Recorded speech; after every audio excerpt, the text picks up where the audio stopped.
जो दूसरी बात है वो तो सही है कि जितना भी मोदी के खिलाफ बातें करें आप, उनकी पॉपुलैरिटी उतनी ही बढ़ती है। बिल्कुल।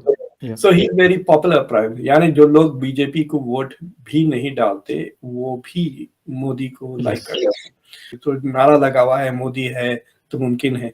बाज लोगों का कहना है कि ये जो बीबीसी की जो डॉक्यूमेंट्री आई है कि बीबीसी टाइप इस तरह का जब मोदी पे अटैक होता है, इंडियंस रैली बिहाइंड मोदी, तो इससे मोदी का फायदा होता है, नुकसान नहीं।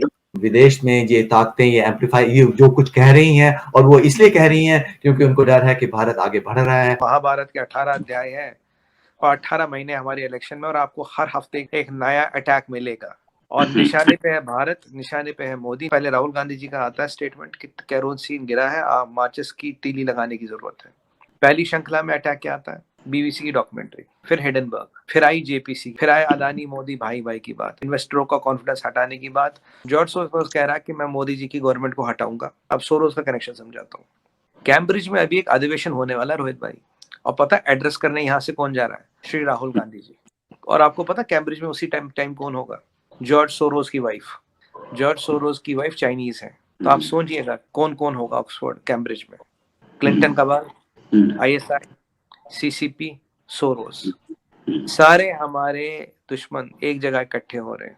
हेलो दोस्तों, स्वागत है आप सभी का AP ज्ञान चैनल पे। तो फ्रेंड्स, आइए देखते हैं पाकिस्तानी मीडिया की लेटेस्ट वीडियो। जैसा कि आप जानते हैं कि इसमें कोई दो राय नहीं कि एक दूसरे से जलन होना यह एक नेचुरल फितरत है, और जैसे जैसे कोई इंसान तरक्की करता जाता है, मजबूत होता जाता है, वैसे वैसे उस इंसान की दुश्मन और जलने वालों की संख्या बढ़ती जाती है। लेकिन ये अलग बात है कि जब तक वो इंसान अपने आप को मजबूत रखता है, दुनिया की कोई ताकत उसे हिला नहीं पाती। लेकिन जैसे ही वह इंसान कमजोर पड़ता है, वैसे ही उसके दुश्मन मौका पाते हैं, उस पर टूट पड़ते हैं। और ठीक यही बात लागू होती है किसी भी देश की तरक्की की और उस तरक्की से जलने वालों देशों की। और हम सभी जानते हैं कि इस समय भारत नित्य नए दिन तरक्की की नई मिसाल कायम कर रहा है। भारत की तरक्की के गुणगान गाए जा रहे दुनिया भर के देशों में। लेकिन इसी के साथ कुछ ऐसे भी देश हैं जो ऑब्वियसली नहीं चाहते कि भारत तरक्की करे, और इसके लिए ये दुश्मन देश कई ऐसे टैक्टिक्स अपना रहे हैं जिससे कि भारत की तरक्की को रोका जाए,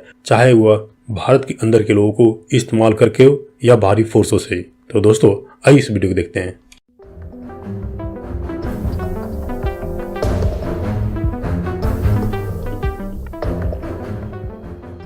बात करेंगे ये जो सबसे बड़ी कंट्रोवर्सी इस समय इंडिया को घेरे हुए है, जॉर्ज सोरोस। मैं आपके शो पे पहले भी कह चुका था, मैंने कहा था महाभारत के 18 अध्याय हैं और 18 महीने हमारे इलेक्शन में, और आपको हर हफ्ते एक नया अटैक मिलेगा। और निशाने पे है भारत, निशाने पे है मोदी। देखिए, भारत के बढ़ते हुए वर्चस्व से हर एक को तकलीफ है। अगर आप इस थोड़ा सा पीछे जाए, पहले राहुल गांधी जी का आता है स्टेटमेंट कि केरोसिन गिरा है, माचिस की तीली लगाने की जरूरत है।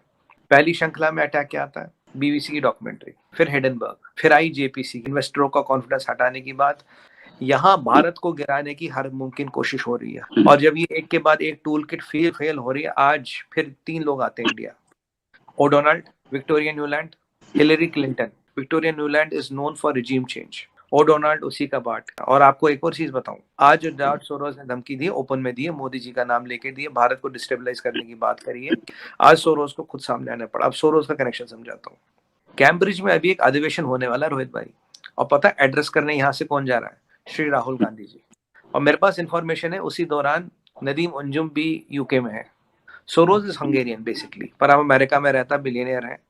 जितनी यूरोप के गरीब मुल्क हैं जहां रिजीम चेंज हुई, जहां डिक्टेटरशिप हुई, उसमें इसका हाथ बताया जाता है। और आपको पता कैम्ब्रिज में उसी टाइम कौन होगा? जॉर्ज सोरोस की वाइफ। और आपको पता जॉर्ज सोरोस की वाइफ कहाँ की है? जॉर्ज सोरोस की वाइफ चाइनीज है, तो आप सोचिएगा कौन कौन होगा ऑक्सफोर्ड कैम्ब्रिज में। क्लिंटन का बाल, ISI, CCP, सोरोस, सारे हमारे दुश्मन एक जगह इकट्ठे हो रहे हैं। एक चाइना में कहावत है, any Chinese national out of China is a Chinese intelligence का आउटपोस्ट। और आपने एक और बात देखी है, दुनिया में 3-4 बड़े लोग हैं जिनकी वाइफ चाइनीज है। उनमें से जकरबर्ग को छोड़ के 3 में एक सिमिलरिटी है, बीबी आदि उम्र की है। और जकरबर्ग के बच्चे का नामकरण पता किसने किया था? Xi Jinping. जॉर्ज सोरोस को हल्का न ले। जॉर्ज सोरोस का नेटवर्क 60 कंट्रियों में। और अभी जो राहुल गांधी की भारत की जोड़ो यात्रा जा रही थी, जॉर्ज सोरोस का डायरेक्ट एम्प्लॉय राहुल गांधी जी के साथ चल रहा था, एक शेट्टी नाम का बंदा। और एक और बात बताऊं, एक यहाँ के जर्नलिस्ट ऐसे भी हैं जो आजकल बेकार हो गए हैं, वो हिडनबर्ग के दफ्तर 7 बार गए थे पिछले 2 महीने में, और हर बार मीटिंग 2-2 घंटे हुई है। तो कहने का मतलब है रोहित भाई, निशाने पे भारत, निशाने पे भारत की तरक्की। मोदी का बहाना है, भारत पे निशाना है। किसी भी तरह से कोशिश ये है मोदी जी और भाजपा 2024 में ना आए। एक मिली जुली सरकार, कॉम्प्रोमाइज सरकार बहुत अच्छी होती है। इंटरनेशनल कमाल के लिए उनके काम होते रहते हैं, उनके इंटरेस्ट सर्व होते रहते हैं। ये जो आप देखिए किसान अधिवेशन में क्या है, क्या नाम है, ग्रीटा थनबर्ग, मियाँ खलीफा, किसान मियाँ खलीफा, और ये मीना हैरिस का बोलना, रिहाना का बोलना, समझ गए आप, अंदर से तोड़ने की कोशिश हो रही है। अब यहाँ देखिए एक बहुत डेंजरस चीज हो रही है, वो ओल्ड पेंशन स्कीम को रिवाइव करने का मतलब है देश की इकोनॉमी को तबाह करना। वो तक कोशिश, फ्री बिजली, फ्री पानी, कुछ यहाँ स्टेट कर्जों में डूबे जा रहे हैं। सेंट्रल गवर्नमेंट की स्कीमों का नाम बदल बदल के दी जा रही है, पर आज आदरणीय सुप्रीम कोर्ट ने मना कर दिया कि आप स्कीम बदल के नहीं दे सकते। रोहित भाई कितना गिनाऊं, और भी बहुत कुछ है गिनाने को, बट मुझे लगता है कि इतने डिस्क्रिप्शन से लोगों को चित्रण और चरित्र और चित्रण दोनों समझ आ गए होंगे। What are we up against? Sir आते हैं एक अमित शाह साहब का एक स्टेटमेंट आया कि जी बहुत ज्यादा एलिगेशन लगाए जाते हैं prime minister of India Modi साहब के ऊपर, वो 2002 के गुजरात के राइट्स के हवाले से हो या बाकी जो डॉक्यूमेंट्री के हवाले से हो, लेकिन वो कहते हैं कि बड़ा क्लियरली अपने आप को वो वहां से वो निकल आते हैं। क्या समझते हैं कि वाकई ऐसा है? देखिए एवरी टाइम, मतलब कितने टाइम हुआ ये, एक तो basically referring to the India की सुप्रीम कोर्ट की डिसीजन के he was not responsible for it, तो क्लीन चिट दे दिया। सुप्रीम कोर्ट ने कहा इनकी कोई जिम्मेदारी नहीं थी, वो एक क्लियरेंस है। जो दूसरी बात है वो तो सही है कि जितना भी मोदी के खिलाफ बातें करें आप, उनकी पॉपुलैरिटी उतनी ही बढ़ती है। बिल्कुल, मोदी की अब popularity rating is at India में 78% अप्रूवल रेटिंग से, so he is very popular prime. यानी जो लोग बीजेपी को वोट भी नहीं डालते वो भी मोदी को लाइक करते हैं। और अभी जो गुजरात में जो इलेक्शन हुआ था जिसमें बीजेपी गॉट द हाईएस्ट, मतलब हिस्टोरिकल विक्ट्री थी, तो लोगों ने मोदी के लिए वोट डाला। ये तो नारा लगा हुआ है मोदी है तो मुमकिन है। सो इन दैट सेंस के अमित शाह इज राइट कि जितना तनकीद हो रही है उतनी पॉपुलैरिटी मोदी की बढ़ रही है। बाज लोगों का कहना है कि ये जो बीबीसी की जो डॉक्यूमेंट्री आई है, I think India miss handle it, उसको बैन नहीं करना चाहिए था।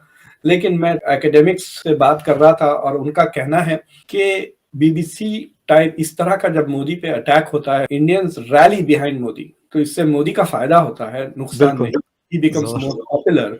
मतलब मेरे ट्विटर पे जाके देख, मैंने सिर्फ इतना था कहा था एक लाइन के बीबीसी को क्यों बैन किया, तो उस पे लोगों ने इतना बीबीसी को गालियां दी। पर राइट नाउ बीबीसी का स्टॉक इज डाउन, फिर बीबीसी पे वो इनकम टैक्स का सर्वे भी लग रहा है। तो I mean that is over reaction. अगर इसका डर नहीं है तो पब्लिक को देखने दे, बीबीसी को क्यों आप हरास कर रहे हो।